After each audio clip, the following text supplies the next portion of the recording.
best way to grow any business is better content. It's a cheat code. And the only thing holding you back from making better content is understanding the psychology of how viewers act online. So I'm gonna break down that psychology, show you a bunch of different examples, and then show you the tactical changes that you should make to your content to drive better outcomes. Now, I've used this framework to grow my personal channels from 0 to 500,000 followers in 18 months. I've also helped many brands behind the scenes dramatically level up their content thinking with this same method. And it works because it's not some secret formula. It's just understanding basic human behavior in the context of social media. All marketing boils down to one simple principle. Can you get the viewer or listener or reader to feel an emotion that will most compel them to take an action? So emotion to action, that's what we want. Now, not all emotions trigger action. Love, for example, is an extremely strong emotion, but it doesn't always trigger an action. If you love someone and you see something that makes you think of them, you may message them, but love alone is not closely tied to purchase. And purchase is the action we're looking for, because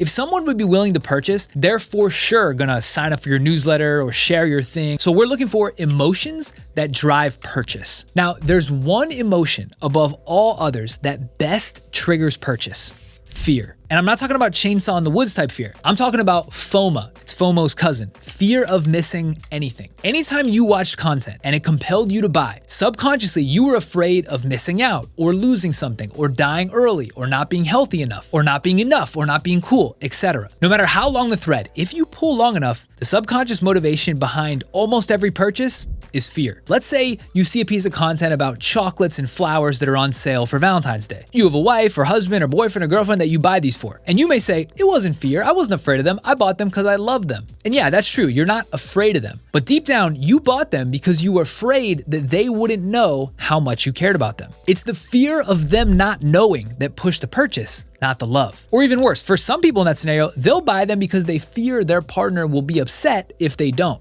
So to quell that subconscious fear, they buy. Buying the chocolates and flowers is a sign of love, but the fear of them not knowing or the fear of them being upset is the reason you purchase. Let's take another example. Let's say you see a video about a gut supplement that improves your digestive system, so you buy it. Now, why did you buy it? It's not because you like taking supplements or even because you want to be healthy. It's really because you fear the consequences of being unhealthy and in extreme cases, dying. So the fear of something is the most potent emotion that you can make a customer feel that will compel them to purchase. And this happens on big stages too. Why do McKinsey, Bain, and BCG have billion-dollar businesses basically telling executives what they already know? Because those executives fear the wrath of their board or their shareholders or their bosses for not having done the research to back that decision. It's fear, CYA. Now, the big question is, how do we adjust our content to drive more fear so that purchases go up? Because the obvious answer is not going to work. If you start every piece of content with, you're gonna die soon, or you're gonna get fired, people will think you're a whack job and they will lose trust. And the only thing that can counteract the pull from fear to buy is the push to not buy from lack of trust. So we can't afford to sacrifice trust. The art of content and marketing and persuasion and copywriting is to make someone feel that fear without explicitly saying it. So how do we do this? The best way is to show an example of someone or something that they relate to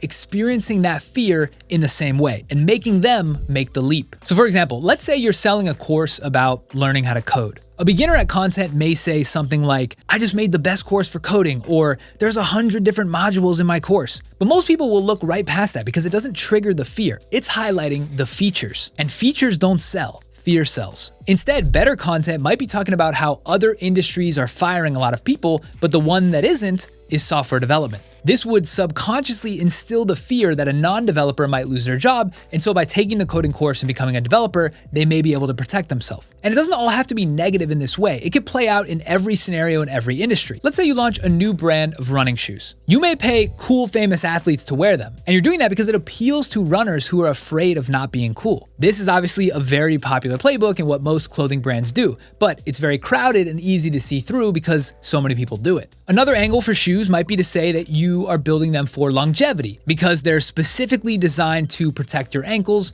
which will appeal to runners who are afraid of not being able to walk when they're older or arthritis or a number of health conditions. This would obviously be a much deeper fear and a smaller audience, but way stickier. Now, here's a tactical tip. A good way to hide the fear is to bake it into a curiosity loop at the beginning of the content. For the foot pain shoe example, you might start content with Nike's being sued for all these runners' injuries, or 90% of 80-year-olds can't walk because they wore this brand of shoes. The curiosity loop of what you're talking about makes people want to hear more, and it makes them not think directly about the fear. The fear slides to the subconscious, but they of course hear it. So the framework is: step 1, figure out who your target customer is. That's really key.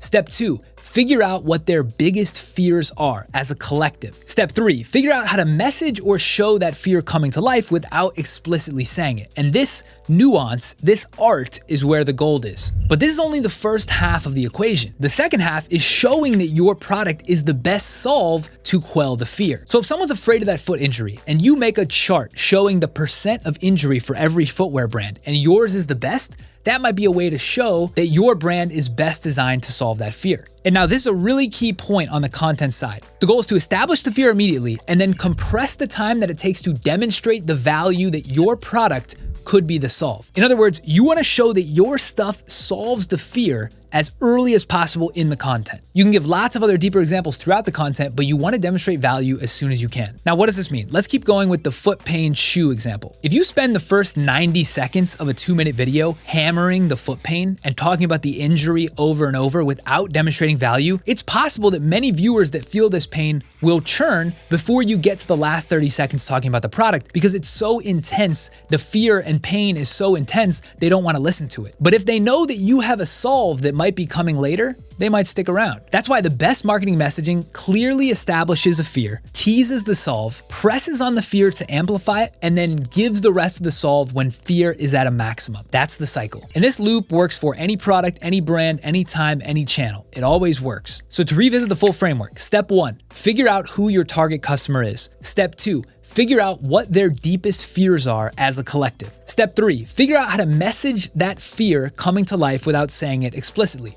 Step 4, tease the solve for that fear as soon as possible. Step 5, amplify the fear. And step 6, demonstrate the solve. By now you probably get it, but let me show you 2 examples of me doing this in practice. Also, if you like the way I think about this stuff, I write this thing called Wavy, where I break down viral content and extract the best learnings and frameworks out of it. My goal is to make this like a god-tier resource for anybody that makes content, marketers, founders, creators. People are loving it. If you want it, the link's in the description. Now, for the examples, it's important to note that number of views is actually not the most important metric here. The most important metric is dollar conversion. Views grows by shares, dollars grows by actions. It's of course helpful to have views and shares to get more eyes on something if it's optimized. But in this video, I'm talking about optimizing for dollar conversion. I'll make another video in the future talking specifically about the views and just amplifying the number if that's what you're interested in. So for conversion, this is a good example of a video I made. It's about this thing called Brick, which is a super simple productivity tool that helps you block out apps on your phone for certain periods of time.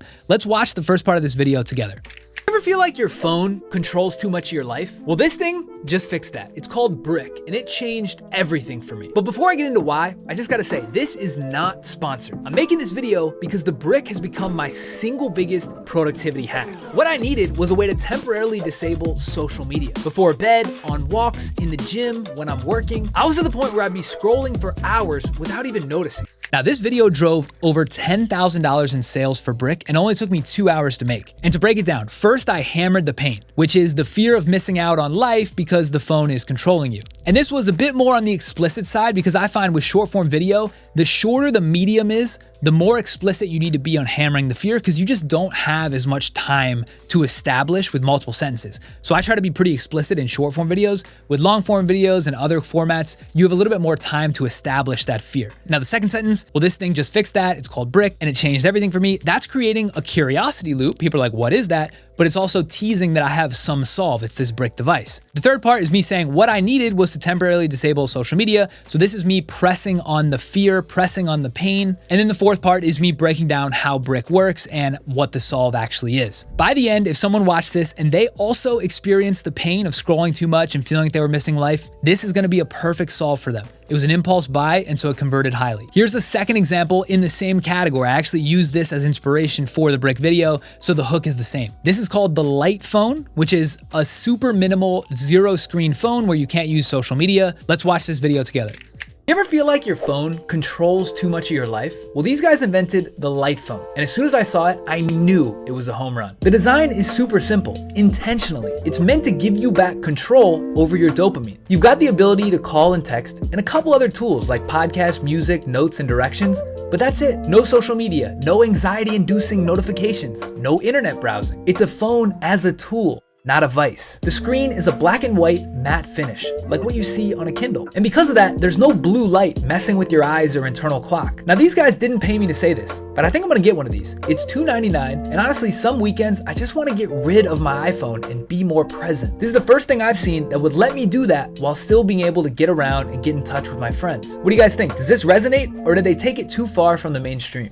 So for the first part, I use the same hook here, really talking about the fear of missing life, FOMO of missing life because you're on your phone. And then the second part was teasing the solve, teasing the phone, saying, well, these guys invented a solve and I knew it was gonna be a home run, the light phone, showing it. That's kind of teasing the solve. And then in this case, the rest of the video was actually me intertwining the amplification of the fear and the solve. Because short form is so compressed, I didn't have a lot of time to show, here's the fear, you're losing dopamine, you're losing control, and then separately show the solve. So I kind of intertwined it, but you can see both of those components here. This video got 2.3 million views, and I think it crashed their website. The team reached out. I'm pretty sure it flooded them with orders. Now, it's important to establish that not every piece of content is designed to drive purchase. Otherwise, it will be a pretty uneventful and not fun internet. But in my mind, every piece of content should be designed to have the viewer take some action, whether that's to sign up for a newsletter or to follow or something else. If it's a newsletter, the fear should be eliciting the fear of not knowing certain information, which would make someone subscribe. You can either do that by making a video that's so good that it pulls them into your bio looking for other sources of information and subscribing,